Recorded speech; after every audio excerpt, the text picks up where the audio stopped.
Hello दोस्तों, स्वागत है आप सभी का अतुल्य आरएस ऑनलाइन क्लासेस में। दोस्तों, रीट एसएसटी की जो नए सिलेबस की अपनी क्लासेस चल रही है उसमें आज इस लेक्चर में हम बात करने वाले हैं भारतीय राष्ट्रीय आंदोलन के विषय में, जो हमारा 1885 से 1919 तक हमें पढ़ना है। और ऐसा क्यों दोस्तों? तो देखिएगा, ये हमारी जो तीसरी यूनिट है उसके अंदर दिया हुआ है भारतीय राष्ट्रीय आंदोलन 1885 से 1947 तक।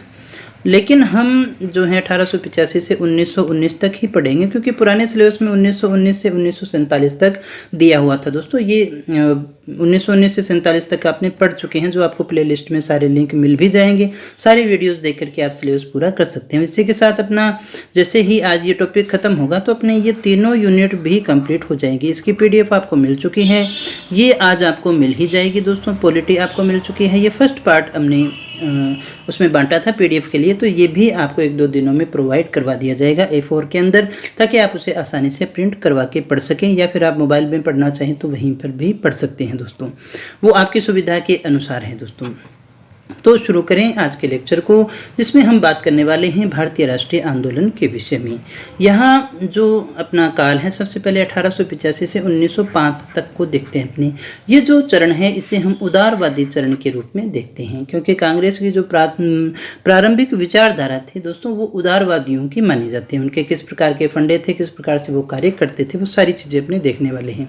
अब ये कि 1885 से ही क्यों दिया जाता है? इसलिए क्योंकि 1885 में कांग्रेस की स्थापना होती है, और ये एक देखिए बड़ी संस्था थी, जिसकी अम्ब्रेला के नीचे सारी संस्थाएं धीरे धीरे जुड़ती चली गई थी, और आज़ादी के अंदर बहुत बड़ा योगदान अपने इसका मान करके चलती हैं। दोस्तों, तो 1885 इसीलिए हम लेकर के चलते हैं। तो 1885 से 1905 तक का जो काल है उसे हम उदारवादी चरण के रूप में देखते हैं। आगे बढ़ते हैं, और सबसे पहले हम बात कर लेते हैं भारत में जो राष्ट्रवाद का उदय हुआ उसके कारण क्या थे। यानी हमारे लोगों के अंदर आज़ादी की जो भावना आई, राष्ट्रवाद की जो भावना आई, उसके कारण क्या थे दोस्तों? तो इसमें सबसे पहला तो ये आता है एकीकरण, क्योंकि भारत का क्या होता जा रहा था, राजनीतिक, आर्थिक और प्रशासनिक तौर पर एकीकरण होता जा रहा था। वो किया तो अंग्रेजों के द्वारा ही जा रहा था, लेकिन धीरे धीरे जो है वो सारे स्टेट्स जो हैं वो जुड़ते चले जा रहे थे, उनमें एकता का भाव भी आता चला जा रहा था, क्योंकि नियम सभी जगह लगभग कैसे थे, एक जैसे ही चल रहे थे। दोस्तों, दूसरा जो आता है हमारा, वो है पाश्चात्य चिंतन और शिक्षा का प्रभाव। जैसे ही हमने पढ़ना शुरू किया तो हमें पाश्चात्य चिंतक विचारधाराएं भी हमें पढ़ने को मिलती हैं, उनसे भी हमें आज़ाद होने की प्रेरणा मिलती है। दोस्तों, इसके अलावा दोस्तों देखिएगा, भारतीय हित और उपनिवेशी हितों में व्याप्त विरोधाभास था। भारतीय हितों का कम ध्यान रखा जा रहा था, उपनिवेश जो है अंग्रेज सरकार है वो अपने ही हितों को साध रही थी, जो लोगों के पढ़ने के बाद में समझ में भी आना शुरू हो गया था। ये विरोधाभास भी था। इसके अलावा बहुत सारी धार्मिक कुरीतियों को दूर करने के लिए सामाजिक धार्मिक सुधार आंदोलन किए, जो लोगों को भी जाति प्रथा और इन जो हमारे बंधन थे उनको तोड़ते हुए एक दूसरे के नज़दीक लेकर के आते हैं। तो इसका भी बहुत बड़ा योगदान है, ये अपने पढ़ भी चुके हैं, हमने पढ़ा भी था। इसके अलावा प्रेस और समाचार पत्रों की महत्वपूर्ण भूमिका है। प्रेस की भूमिका हमेशा रहती है दोस्तों। मीडिया उस समय भी था और मीडिया आज भी है। उस समय आज़ादी के अंदर प्रेस का सबसे बड़ा रोल अपने मान करके चलते हैं, क्योंकि समाचार जो थे वो इसी के माध्यम से एक स्थान से दूसरे स्थान तक पहुंचते थे, इसलिए सरकार बार बार जो है उनके ऊपर प्रतिबंध भी लगा दिया करती थी। मध्यम वर्गीय बुद्धिजीवी, ये एक नया वर्ग निकल करके आता है उस समय, उसका भी उत्थान होना शुरू होता है। फिर देखिए, भारतीय अतीत का जब पुनः अध्ययन किया जाता है, क्योंकि अंग्रेज जब आते हैं वो तो सभ्यता बनाम बर्बरता की बात आती है कि हम तो सभ्य लोग हैं और आपको हमने भारत में राज करके कोई गुनाह नहीं किया है। वो ऐसा कहते थे कि आप तो बर्बर थे, हमने तो आपको सभ्य बनाने का ही कार्य किया है, ईश्वर ने हमें ये काम सौंपा है। दोस्तों, श्वेत जाति पर भार का नाम, ये सिद्धांत आपने सुना होगा। श्वेत जाति पर भार है ये, है ना।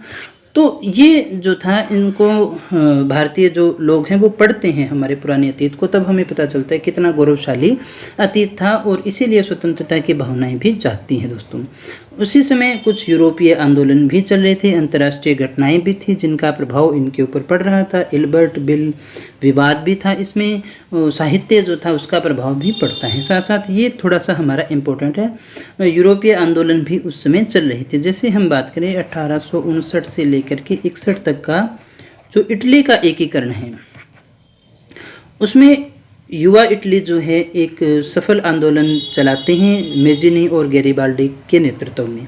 इन घटनाओं का भी प्रभाव पड़ता है दोस्तों। फिर उसके बाद में दोस्तों देखिए 1820 की 20 से 23 में स्पेन के अंदर देखिए जो जनतांत्रिक क्रांति होती है, जो बुर्जुआ वर्ग की होती है, उसकी भी फर्क पड़ता है दोस्तों। राजा राम मोहन राय इसके लिए टाउन हॉल के अंदर पार्टी भी देते हैं दोस्तों। इसके अलावा और भी बहुत सारे कारण हैं, जैसे अंग्रेजों का नस्ल भेद था, अंग्रेजी सरकार के द्वारा हमारा आर्थिक शोषण किया जा रहा था, राजनीतिक जो संस्थाएं बन रही थी उनका भी बहुत बड़ा योगदान था दोस्तों। तो ये सारे कारण हैं जिनको अपने मानते हैं भारतीय राष्ट्रीय आंदोलन को खड़ा करने में ये देखिए शामिल थे, क्योंकि राष्ट्रवाद जो है इनके कारण आता है।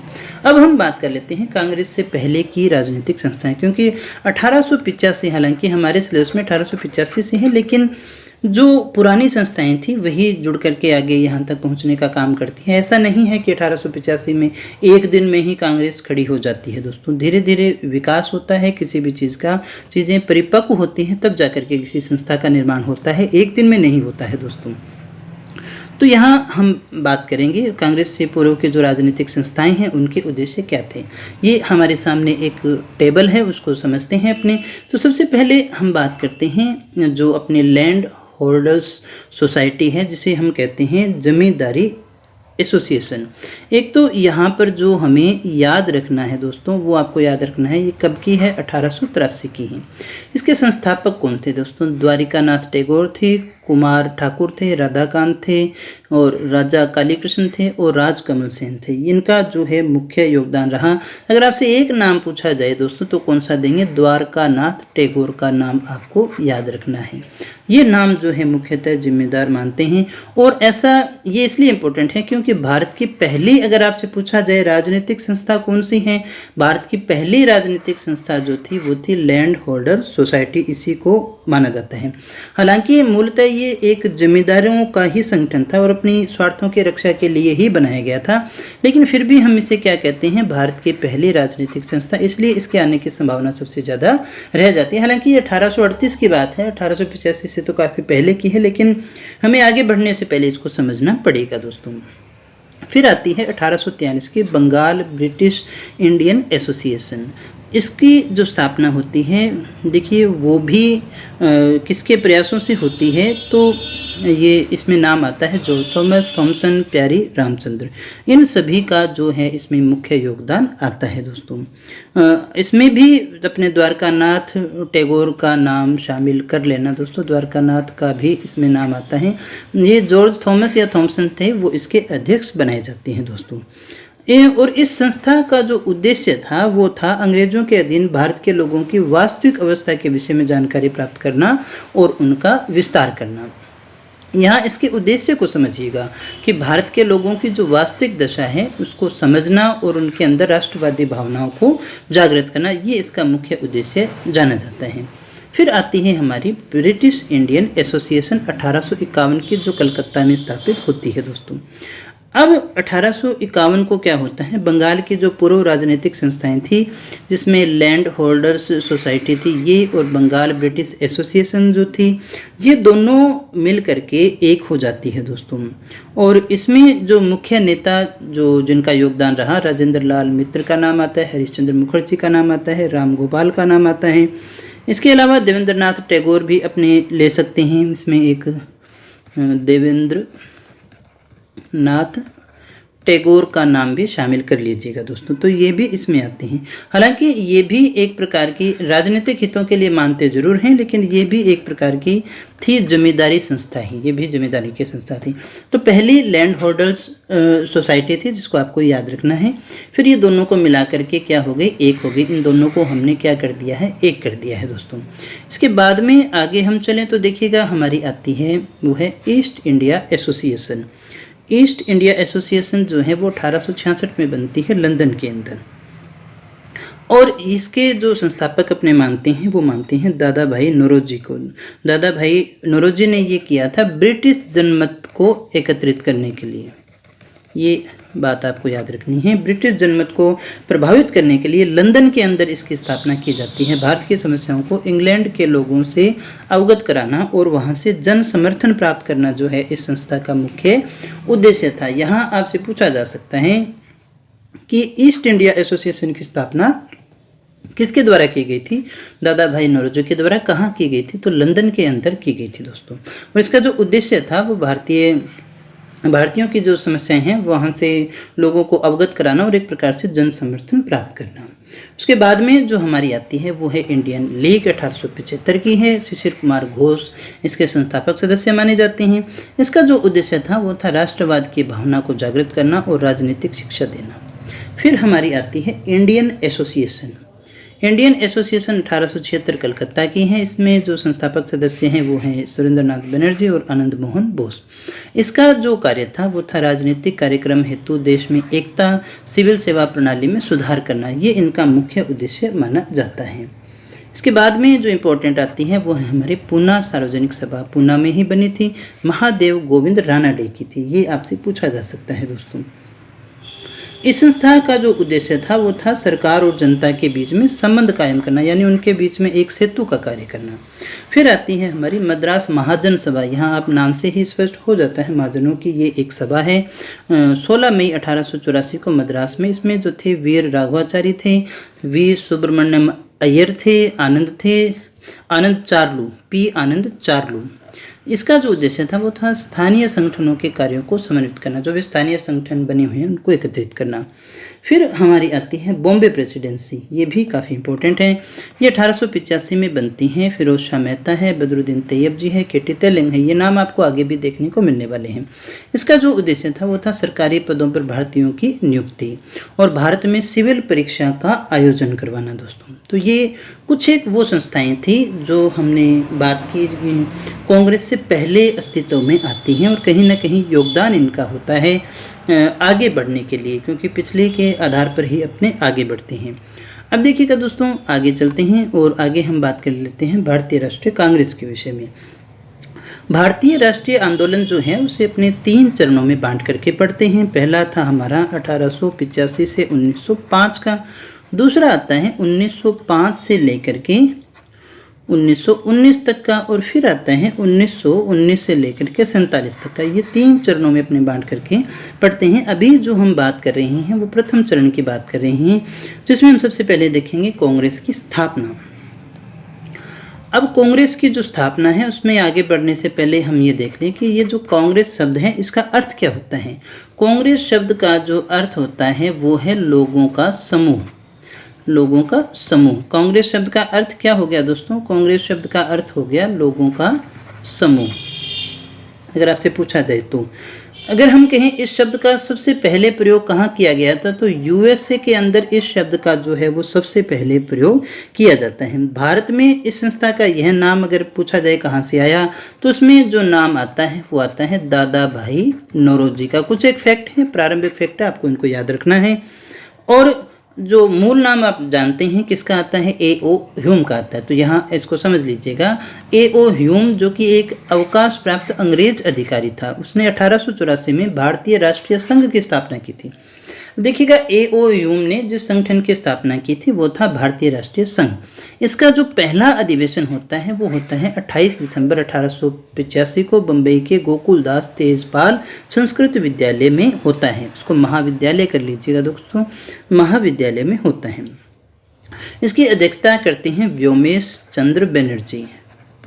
इसकी अध्यक्षता करते हैं व्योमेश चंद्र बनर्जी। अब देखिएगा, यहाँ जो एक और चीज़ आपको याद रखनी है वो कि ये जो सम्मेलन था पहले कहाँ होने वाला था? पूना के अंदर ये सम्मेलन किया जाने वाला था, लेकिन वहाँ पर प्लेग फैल जाता है। इसके कारण ये कहाँ होता है? बम्बई में आयोजित किया जाता है दोस्तों। अगर आपसे पूछा जाए पहले कहाँ होना था, तो देखिए जो है वो पूना में होना था, लेकिन प्लेग के कारण ये बम्बई में होता है दोस्तों। और दादा भाई नौरोजी के सुझाव पर ही इसका जो नाम है वो भारतीय राष्ट्रीय कांग्रेस कर दिया जाता है। ये जो स्टार्टिंग सम्मेलन होता है इसमें 72 सदस्य भाग लेते हैं। कितने सदस्यों ने भाग लिया दोस्तों? 72 सदस्यों ने भाग लिया, जिसमें दादा भाई नौरोजी हैं, विरोध शाह मेहता है, दिनेश वाचा है, सुब्रमण्यम थे, जो राघवाचारी भी थे, जिसकी अभी हमने बात की थी। मैंने कहा था ना ये ना सारे के नाम आगे आने वाले हैं। अगर हम प्रथम सचिव की बात करें, अगर हम कहें कि प्रथम सचिव कौन थे, तो वो थे दोस्तों A.O. ह्यूम। ये कौन थे? प्रथम सचिव थे दोस्तों। ह्यूम जो है वो सर्वाधिक समय तक भी सचिव पद पर रहे थे। ये 1906 तक, आप इसको याद कर लीजिएगा, 1906 तक जो है सचिव पद पर रहते हैं। इनको हर्मिट ऑफ शिमला के नाम से भी जाना जाता है। ये भी एक अच्छा प्रश्न है। हर्मिट ऑफ शिमला किसको? A.O. ह्यूम को जाना जाता है दोस्तों।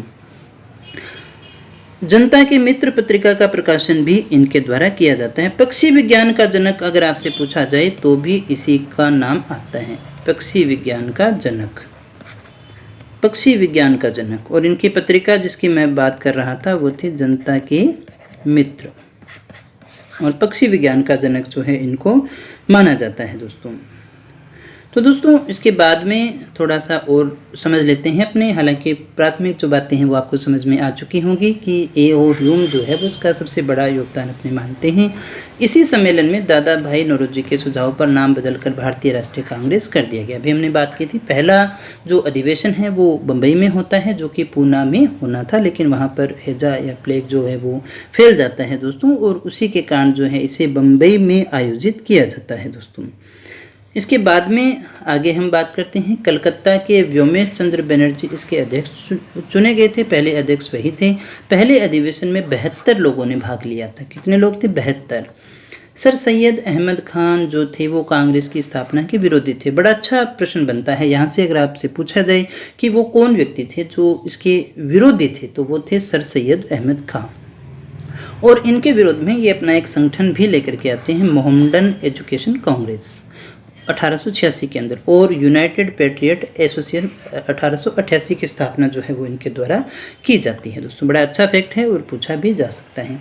फिर हम कहें कि इसकी स्थापना क्यों हुई, इसका मुख्य कारण क्या था, तो यहाँ पर दोस्तों आपको याद रखना है सेफ्टी वाल्व सिद्धांत। ये कांग्रेस की स्थापना के अंदर मुख्य माना जाता है।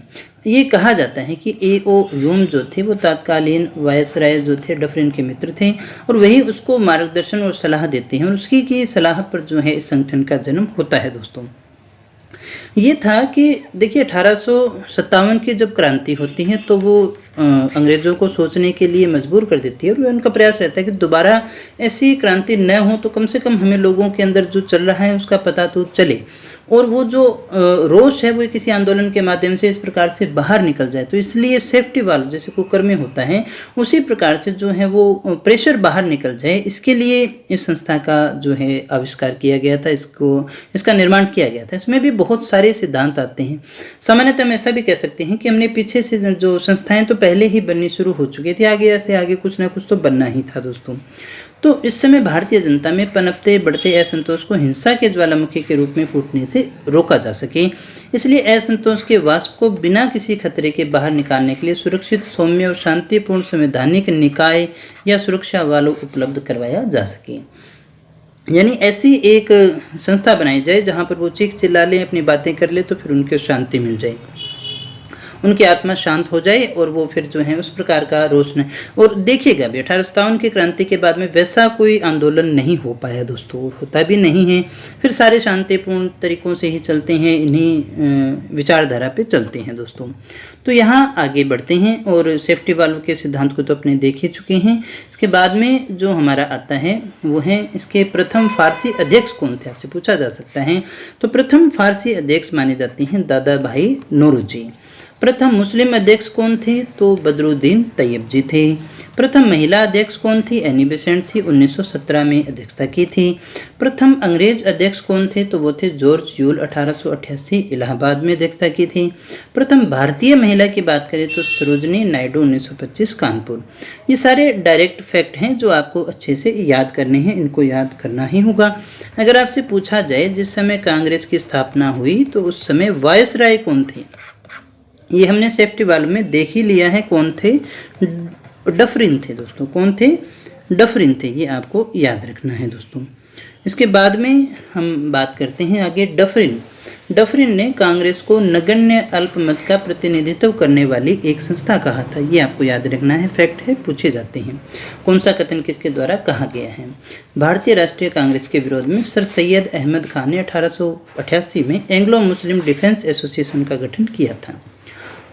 आगे हम बात करते हैं तो वो है कि भारतीय राष्ट्रीय कांग्रेस 1885 में जो घोषणा पत्र आता है उसमें कौन कौन से उद्देश्य क्या थे उनके, कैसे उनको काम करना है। तो इसमें जो था, पहला था भारत राष्ट्र निर्माण पर बल देना, भारतीय राष्ट्रीय निर्माण पर बल देना। दूसरा, लोगों को राजनीतिक रूप से शिक्षित करना है और राष्ट्रीयता की मुख्य धारा से उनको जोड़ना, ये उद्देश्य थे उनके।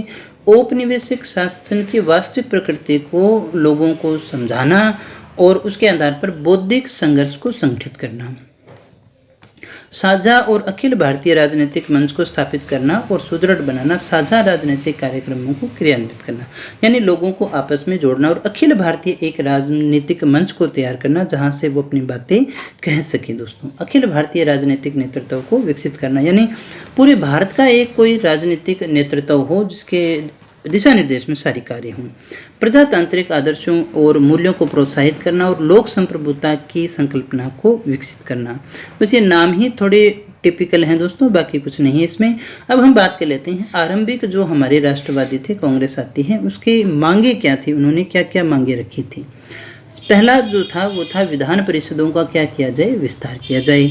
उच्च सरकारी नौकरियों में उनको भी अवसर दिया जाए। इंग्लैंड और भारत में आईसीएस की परीक्षा आयोजित कर सिविल सेवा का भारतीयकरण किया जाए, यानी सिविल सेवा जो परीक्षा है वो भारत में भी किया जाए। और दूसरा ये था भी एक साथ की जाए, दोनों में कब की जाए, एक साथ की जाए। और इसमें जो आयु है वो 19 वर्ष थी। अब देखो 19 वर्ष में उस समय आईसीएस बन जाते थे, अब 19 वर्ष में आजकल क्या होता है तो आप भावनाओं को समझ सकते हैं ना, कि एक टीचर बनते बनते भी आधी उम्र गुजर जाती है दोस्तों। कुछ तो बेचारे 15 साल 18 साल ही नौकरी कर पाते हैं। तो 19 वर्ष से कितनी कर दी जाए, 23 वर्ष, क्योंकि अपने वाले थोड़े से पढ़ाई में या ये कहें लेट शुरू होती, इतनी जागरूकता नहीं थी। ये 19 वर्ष से और ये 23 वर्ष, 19 वर्ष से बढ़ा करके कितनी की जाए, 23 की जाए, ताकि अवसर उन्हें ज़्यादा मिल सके। वरना तो जब तक पढ़ाई पूरी होती है आईसीएस बनने की तब तक तो ओवरेज हो जाया करते थे दोस्तों। तो ये आपको थोड़ा सा ध्यान रखना है।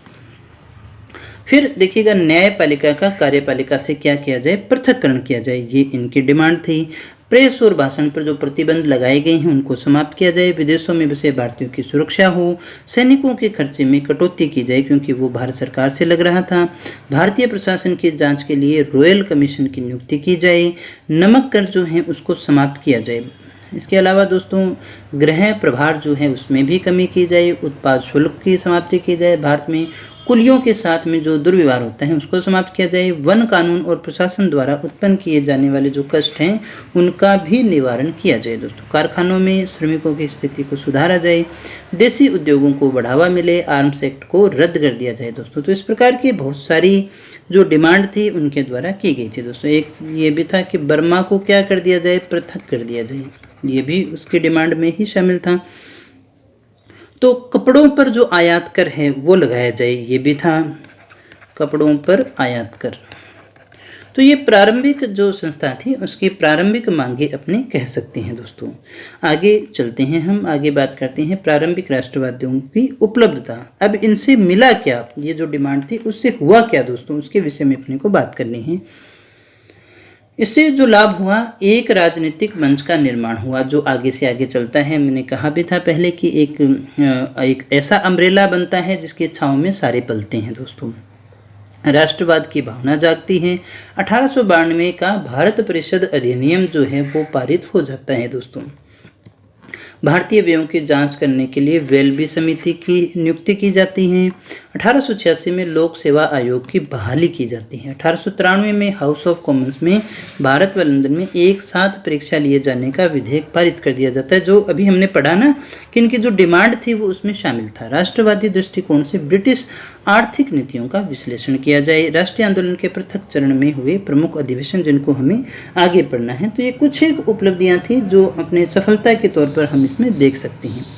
अब राष्ट्रवादी आंदोलन जो था, राष्ट्रीय आंदोलन था, उसका प्रथम चरण जिसकी अपनी बात करें उसमें जो कांग्रेस के अधिवेशन हुए और उसमें क्या कुछ इंपॉर्टेंट है वो देखते हैं। तो 1885 का कहाँ हुआ था दोस्तों, बंबई में हुआ। इसकी अध्यक्षता की थी व्योमेश चंद्र बनर्जी ने। प्रथम अधिवेशन था, कांग्रेस के उद्देश्य तय किए गए थे इसमें। दूसरा 86 में होता है कलकत्ता में।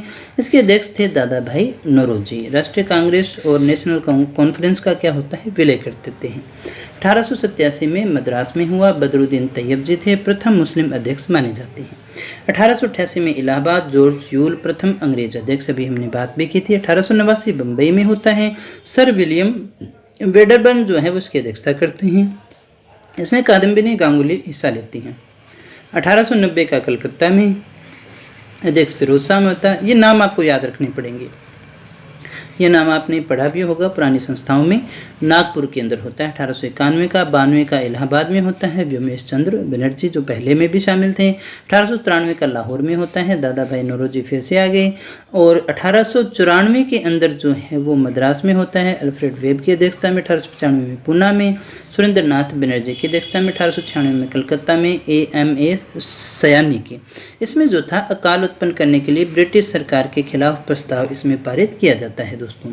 इसके बाद में देखिएगा दोस्तों 1897 की बात करें तो अमरावती में MC शंकरन की अध्यक्षता में कालावर्षी समय होता है। पुणे में प्लेग फैला हुआ था दोस्तों। 1898 में मद्रास आनंद मोहन बोस की अध्यक्षता में। 1899 लखनऊ रमेश चंद्र हैं।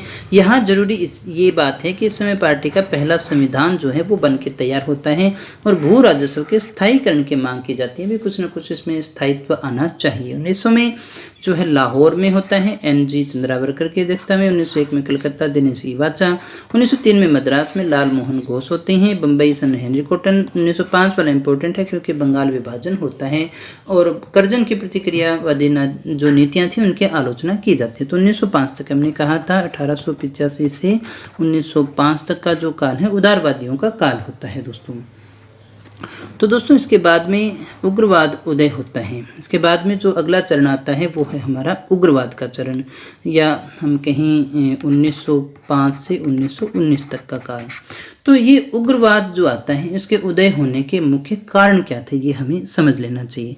तो सबसे पहले कारण तो ये थे कि वो जो उदारवादी थे उनकी नीतियों से ये जो है खुश नहीं होते हैं और ये उन्हें लगता है अनुनय विनय की जो नीति है उसमें ज्ञापन देना, एप्लीकेशन देना, ये सारा कार्य उदारवादियों के द्वारा किया जा रहा था। और कहीं ना कहीं ये भी था कि वो अंग्रेजों के जो कानून है उनको ठीक मानते थे, राज को ठीक मानते थे और उन्हीं के अंतर्गत जो है वो ये चाहते थे कि कानूनों में सुधार होता रहे, देश का सुधार चलता रहे दोस्तों।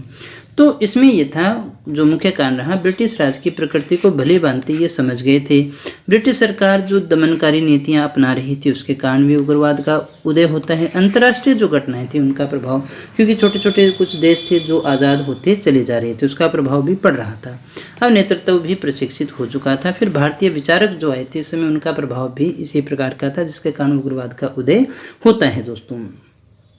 अब इसके बाद में जो अपने बात करते हैं सबसे इम्पोर्टेंट जो हमारा आता है वो है बंगाल का विभाजन दोस्तों। कौन सा आ गया? बंगाल का विभाजन की जो घटना है वो हमारी सबसे ज़्यादा इम्पोर्टेंट है और इसे अपने याद रखना पड़ेगा दोस्तों। ये अपने इसको ऐसे कह सकते हैं क्रांतिकारियों का चरण। क्रांतिकारी चरण ये है 1905 से 1915 तक भी अपने इसको ले सकते हैं।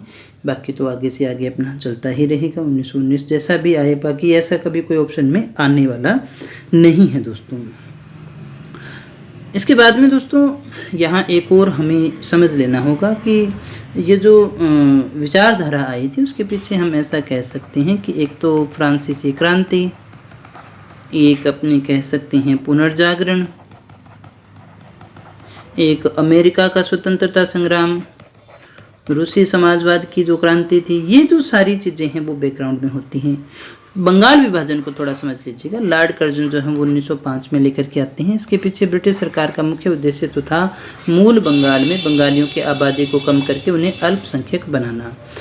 जो इस समय देखिएगा बंगाल के कारण ही, आप इस बात को अच्छे से समझ लीजिएगा क्योंकि सबसे पहले बंगाल ही था और बंगाल का रेवेन्यू इतना था कि वो पूरे भारत पर राज कर रहे थे दोस्तों। सबसे अच्छी ज़मीन जो है वो बंगाल की मानी जाती है, इसलिए बंगाल पे राज उनका था। और जो है इतना ज़्यादा वहाँ पर एकता थी, तो एकता को हिंदू मुसलमानों में बांटना, उनको दो टुकड़े करके कहा, तो उन्होंने ये था कि हमें जो है इसका प्रशासनिक थोड़ी दिक्कत है, उसके लिए हम इसको दो भागों में बांट रहे हैं, लेकिन असल में जो है वो उसको तोड़ना चाहते थे ताकि क्रांतिकारी जो गतिविधियां हैं वो कम हो सके दोस्तों। तो ये उग्रवादी चरण अपने इसको कह सकते हैं 1905 से 1919, इसके विषय में अपनी बात कर रहे थे। इसके बाद में दोस्तों बंगाल विभाजन के घटनाक्रम को समझ लेते हैं थोड़ा सा। दिसंबर 1930 में जो है वो इसका प्रस्ताव रखा जाता है। 19 जुलाई 1905 को विभाजन के निर्णय की घोषणा कर दी जाती है। 16 अक्टूबर 1905 से ये कहा गया था कि ये प्रभावी हो जाएगा दोस्तों, और इसी दिन जो है पूरे बंगाल में शोक दिवस मनाया जाता है। रविंद्रनाथ टैगोर की अपील होती है, लोग एक दूसरे के हाथों में राखियां बांधते हैं दोस्तों। 1906 में रविंद्रनाथ टैगोर ने अमार सोनार बांग्ला गीत लिखा, जो 1972 में बांग्लादेश का राष्ट्रगान भी बना दोस्तों। तो सभी लोग अपना अपना योगदान दे रहे थे, लेकिन 1911 के अंदर बंगाल विभाजन रद्द हो जाता है। भाषा के आधार पर बिहार और उड़ीसा बंगाल से पृथक कर दिए जाते हैं और भारत की राजधानी कलकत्ता से दिल्ली स्थानांतरित कर दी जाती है। ये एक बड़ा परिवर्तन था। तो दोस्तों यहाँ जो प्रश्न बनते हैं, पहला ये है कि बंगाल का विभाजन कब हुआ? 1905 में। वापस कब जुड़ा? तो रद्द कब हुआ? 1911 के अंदर। भारत की राजधानी कलकत्ता से दिल्ली कब गई थी? 1911 के अंदर। ये कुछ एक फैक्ट हैं जो आपको अच्छे से याद रखने हैं। 1906 में रविंद्रनाथ टैगोर ने अमार सोनार बांग्ला लिखा था दोस्तों। बंगाल विभाजन की जानकारी 1903 में प्राप्त हो गई थी, इसीलिए उदारवादियों ने इसका विरोध भी किया। स्वदेशी आंदोलन चलाया गया दोस्तों। स्वदेशी आंदोलन का मतलब यहीं से आप समझ लीजिएगा, स्वदेशी चीज़ों का प्रयोग। इसमें विदेशी वस्तुओं का बहिष्कार का सुझाव दिया गया था, जो कि सर्वप्रथम कृष्ण कुमार मित्र के द्वारा दिया गया था। किसमें? अपने पत्र संजीवनी में ये सुझाव दिया गया था, यानी स्वदेशी अपनाएंगे और विदेशी वस्तुओं का क्या किया जाएगा? बहिष्कार किया जाएगा। स्वदेशी और बहिष्कार आंदोलन को जनसाधारण तक फैलाने में स्वयंसेवी जो संगठन थे उन्होंने बड़ी भूमिका निभाई, जिसमें प्रमुख था अश्विनी दत्त द्वारा स्थापित स्वदेशी बांधव समिति। यहाँ से आपसे प्रश्न पूछा जा सकता है कि स्वदेशी बांधव समिति जो है वो किसके द्वारा स्थापित की गई थी? तो अश्विनी दत्त के द्वारा। इसने क्या कार्य किया था दोस्तों? स्वदेशी और बहिष्कार आंदोलन जब था उस समय जो है इसको जनसाधारण तक फैलाने के अंदर इसका बहुत बड़ा योगदान था दोस्तों।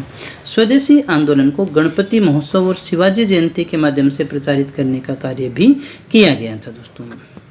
स्वदेशी आंदोलन की दूसरी सबसे बड़ी विशेषता यह थी कि इसमें आत्मनिर्भरता और आत्मशक्ति का नारा दिया गया था। भाई स्वदेशी अपनाएंगे तो आत्मनिर्भरता की बात तो होनी ही होनी है। स्वदेशी आंदोलन की एक विशेषता अपने ये भी ले सकते हैं दोस्तों। तो स्वदेशी आंदोलन जो है आप इसको समझ जाइएगा। स्वदेशी मतलब हमने स्वदेशी चीज़ों को लेना है दोस्तों। स्वदेशी आंदोलन में प्रचार के लिए जो त्योहार है, धार्मिक मेले हैं, लोक परंपरा है, लोक संगीत है, लोक नाट्य है, इनका जो सहारा है वो लिया गया था दोस्तों। और महाराष्ट्र में तो हमने अभी बात भी की, शिवाजी जयंती और गणेश महोत्सव के द्वारा भी इसको लोकप्रिय बनाया जाता है दोस्तों। टैगोर जो है वो शांति निकेतन की तर्ज पर ही बंगाल नेशनल कॉलेज की स्थापना भी करते हैं दोस्तों। 1906 में ही राष्ट्रीय शिक्षा परिषद का गठन भी किया जाता है। तो इस प्रकार से अपने अपने जो प्रसार हैं वो हमारे चल रहे थे दोस्तों स्वदेशी आंदोलन के दौरान। बंगाल विभाजन की घोषणा की तत्काल बाद 1 अक्टूबर 1906 को आगा खां के नेतृत्व में मुसलमानों का एक शिष्टमंडल शिमला में लॉर्ड मिंटो से भी मिलता है। शिमला शिष्टमंडल के मिलने के पश्चात पूर्वी बंगाल के मुसलमानों ने बंगाल विभाजन के समर्थन में भी सभाओं का आयोजन किया था। इस बात को आपको याद रखना होगा दोस्तों। शिमला शिष्टमंडल का मुख्य उद्देश्य था ब्रिटिश सरकार के प्रति मुसलमानों की निष्ठा को दिखाना और मुसलमानों के राजनीतिक अधिकारों की रक्षा, यानी हमें भी राजनीतिक अधिकार मिलने चाहिए, इसलिए ये जो है कार्य किया गया था और एक प्रकार से बंगाल विभाजन का समर्थन किया गया था। 30 दिसंबर 1906 काफ़ी इंपॉर्टेंट डे है। एक बैठक का आयोजन किया जाता है जिसमें अखिल भारतीय मुस्लिम लीग नामक राजनीतिक संगठन को स्थापित करने का निर्णय लिया जाता है। अब आप इस संस्था को याद रखिएगा कैसे 1905 में हुआ बंगाल विभाजन, और इसी के समर्थन में ताकि जो मुसलमान हैं उनको अपने राजनीतिक अधिकार हैं वो मिल सके, तो बैठकें की जाती हैं, मिंटो के पास में जाया जाता है और इसी में से निकल करके आती है मुस्लिम लीग, एक राजनीतिक संगठन की स्थापना की जाती है दोस्तों। इसके प्रथम अध्यक्ष जो थे वो थे वकार उल मुल्क, ये आपको याद रखना है। फिर हम बात कर लेते हैं दिल्ली दरबार के विषय में थोड़ी सी। दिल्ली दरबार एक राज्याभिषेक समारोह था। क्या था? एक राज्याभिषेक समारोह था जिसमें कि ब्रिटेन के राजा और रानी का राज्याभिषेक हुआ करता था। भारत में यह 3 बार हुआ, 1877, 1903 और 1911। 1877 के दरबार को उद्घोषणा दरबार भी कहा जाता है। ये एक आधिकारिक कार्यक्रम था। इसमें महारानी विक्टोरिया आती है और महारानी विक्टोरिया को केसरी हिंद की उपाधि दी जाती है। 1903 का जो दरबार था एडवर्ड सप्तम और अलेक्जेंड्रिया के राज्याभिषेक का उत्सव मनाने के लिए आयोजित किया जाता था। अब देखिएगा जो यहाँ इंपॉर्टेंट है, लॉर्ड होर्डिंग बम कांड। ये कब होता है? 1912 में कलकत्ता से दिल्ली राजधानी हस्तांतरित करने के अवसर पर बम फेंकने की योजना बनाई जाती है दोस्तों। जब होर्डिंग अपने परिवार और शाही राजवंश के साथ दिल्ली में प्रवेश कर रहा था तो उस समय रास बिहारी जो है वहाँ पर बम फेंकते हैं और इसके पश्चात दिल्ली षड्यंत्र केस में मास्टर अमीरचंद, अवध बिहारी लाल और भाई बाल मुकुंद पर मुकदमा चलाया जाता है और उन्हें फांसी दे दी जाती है दोस्तों। अब हम बात कर लेते हैं कांग्रेस के कुछ और अधिवेशन जो 1905 के बाद में होते हैं। 1906 का अधिवेशन कलकत्ता में होता है। दादा भाई नौरोजी हैं। स्वराज शब्द का सबसे पहली बार प्रयोग किया गया है। ये इंपॉर्टेंट है हमारे लिए। 1907, ये बहुत बार पूछा जाने वाला है। कांग्रेस का विभाजन कब हुआ था? 1907 के अंदर। देखिए विचारधाराओं के कारण गर्म दल और नरम दल के रूप में होता है। इसमें स्वागत समिति के चेयरमैन थे त्रिभुवन दास। ये रास बिहारी बोस थे इस समय अध्यक्ष। फिर आता है 1908 और 1908 में जो है इस समय देखिएगा कांग्रेस में 2 दल थे। कौन कौन से? एक गर्म दल थे तो नीतियों के खिलाफ आपस में जो होता है और यहाँ पर जो कांग्रेस का विभाजन हो जाता है। तो आपसे जो प्रश्न पूछा जाता है वो ये है कि कांग्रेस का विभाजन कब हुआ था? तो दोस्तों 1907 में हुआ था। कांग्रेस का विभाजन कब हुआ? 1907 में। 1908 में रास बिहारी बोस अध्यक्षता करते हैं। कांग्रेस का संविधान देखिए निर्मित किया जाता है। वह प्रस्तावित मार्ले मिंटो सुधार का जो है इसमें स्वागत किया जाता है। 1919 का लाहौर में मदन मोहन मालवीय की अध्यक्षता में इंडियन काउंसिल एक्ट 1909 द्वारा धार्मिक पृथक निर्वाचन प्रणाली जो अपनाई गई थी, जो 1909 वाली थी मार्ले मिंटो सुधार, तो उसको जो क्या है कि अस्वीकृत कर दिया जाता है। 1910 में इलाहाबाद में होता है विलियम वेडरबर्न अध्यक्षता में। 1911 कलकत्ता बिशन नारायण दर। 1912 में बांकीदास हैं। रघुनाथ मुधोलकर की अध्यक्षता में स्वागत समिति के चेयरमैन थे मजरूल हक। 1913 में कराची में है नवाब सैयद मोहम्मद और कांग्रेस और मुस्लिम लीग के द्वारा स्वशासन के लिए एकीकृत प्रयास करने से संबंधित प्रयास इसमें किया गया था 1913 में। 1914 में मद्रास में होता है भूपेंद्र नाथ बसु। एनी बेसेंट जो है वो पहली कांग्रेस सदस्य बनती हैं और स्वागत समिति के चेयरमैन थे एस सुब्रमण्यम अय्यर। ये नाम आपने पुरानी संस्थाओं में पढ़ा होगा दोस्तों। इसके बाद में दोस्तों आगे बढ़ते हैं 1915 की तरफ। 1915 में बंबई में हुआ अधिवेशन लॉर्ड एस.पी. सिन्हा। 1916 में अंबिका चरण मजूमदार की अध्यक्षता में होते हैं। गर्म दल और नरम दल जो था उसमें पुनः समझौता हो जाता है। तिलक जो था, तिलक और उसके समर्थक इसमें भाग लेते हैं। कांग्रेस मुस्लिम लीग में भी समझौता होता है। यानी लखनऊ समझौता कब हुआ? 1916 के अधिवेशन में। ये आपको याद रखना है, मोस्ट इंपोर्टेंट यही आपका रह जाता है दोस्तों। 1917 में कोलकाता एनी बेसेंट प्रथम महिला अध्यक्ष आई थी। 1918 बंबई का विशेष अधिवेशन है दोस्तों सैयद हसन इमाम की अध्यक्षता में और इसमें जो है मोंटेग्यू चेम्सफोर्ड जो रिपोर्ट थी उस पर विचार हेतु किया जाता है और इसे अस्वीकार ही कर दिया जाता है दोस्तों। 1918 में दिल्ली में होता है ये जो वार्षिक अधिवेशन था मदन मोहन मालवीय की अध्यक्षता में। रोलेट राजद्रोह समिति रिपोर्ट को खारिज किया जाता है इसमें। 1919 में अमृतसर, ये आपको याद होगा जलियांवाला बाग कांड हुआ था इस समय और इसके कारण इसका विरोध भी यहाँ पर होता है। ये सारी चर्चाएं हमने अगली जो वीडियो है उसमें की हुई है 1919 से 1947 वाले में। खिलाफत आंदोलन को समर्थन देने का निर्णय, खिलाफत आंदोलन भी अपने वहाँ पर पढ़ चुके हैं दोस्तों। 1915 में बम्बई में होता है और 1916 में लखनऊ में होता है। ये अपने कर चुके हैं दोस्तों। 1915, 16, 17, 18 ये अपने कर चुके हैं। ये ऊपर वाला ही वापस आ गया है दोस्तों। तो चलिएगा आगे चलते हैं अपने और बात करते हैं प्रमुख आंदोलन और उसकी घटनाओं के विषय में। तो सबसे पहले हमारे आता है होम रूल आंदोलन। यहाँ आप नाम से ही स्पष्ट, होम रूल यानी हमारे घर के रूल। 28 अप्रैल 1916 को तिलक ने पूना बेलगांव में होम रूल लीग की स्थापना की। ये प्रश्न पूछा जा सकता है कहाँ की थी? बेलगांव में। अब एनी बेसेंट जो है उसने 1916 में मद्रास में Akhil Bharatiya home rule league की स्थापना की थी। कब की थी? 1916 में जो है सितंबर के अंदर की थी, Akhil Bharatiya home rule league की स्थापना। इसका उद्देश्य था ब्रिटिश साम्राज्य के अधीन रहते हुए, इस बात को ध्यान दीजिएगा, ब्रिटिश साम्राज्य के अधीन रहते हुए संवैधानिक तरीके से स्वशासन को प्राप्त करना इसका उद्देश्य था। एक औपचारिक समझौता होता है, उसके अनुसार डिसीजन होता है कि एनी बेसेंट का कार्यक्षेत्र महाराष्ट्र और केंद्रीय प्रांत के अतिरिक्त संपूर्ण भारत होगा। ये एरिया भी बांट लिया जाता है। महाराष्ट्र और केंद्रीय प्रांत में काम करेंगे तिलक की होम रूल लोग, तो दो थी, एक एनी बेसेंट की और एक तिलक की थी। तो महाराष्ट्र और केंद्रीय प्रांत के लिए तिलक काम कर रहे थे और बाकी के लिए जो एनी बेसेंट कार्य कर रही थी। तिलक का होम रूल क्या था उसको देखिएगा। इसका जो प्रभाव था कर्नाटक और महाराष्ट्र में था, बम्बई को छोड़ करके विशेषतः, और ये मध्य बराड़ तक सीमित था दोस्तों। तिलक ने एक पत्र था मराठा और केसरी के माध्यम से होम रूल लीग का प्रचार किया।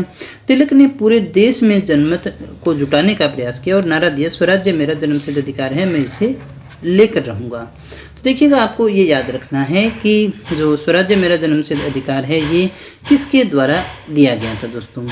तो ये दिया गया था लोकमान्य बाल गंगाधर तिलक के द्वारा। आपको वैसे भी ये तीन नाम याद होंगे, लाल, बाल और पाल, जो कि गर्म दल से संबंधित है। पूरी व्याख्या आप कमेंट करके बताएंगे क्या इनके नाम थे दोस्तों। उम्मीद करता हूँ बड़ी छोटी कक्षाओं में हमने इसको पढ़ना शुरू किया था।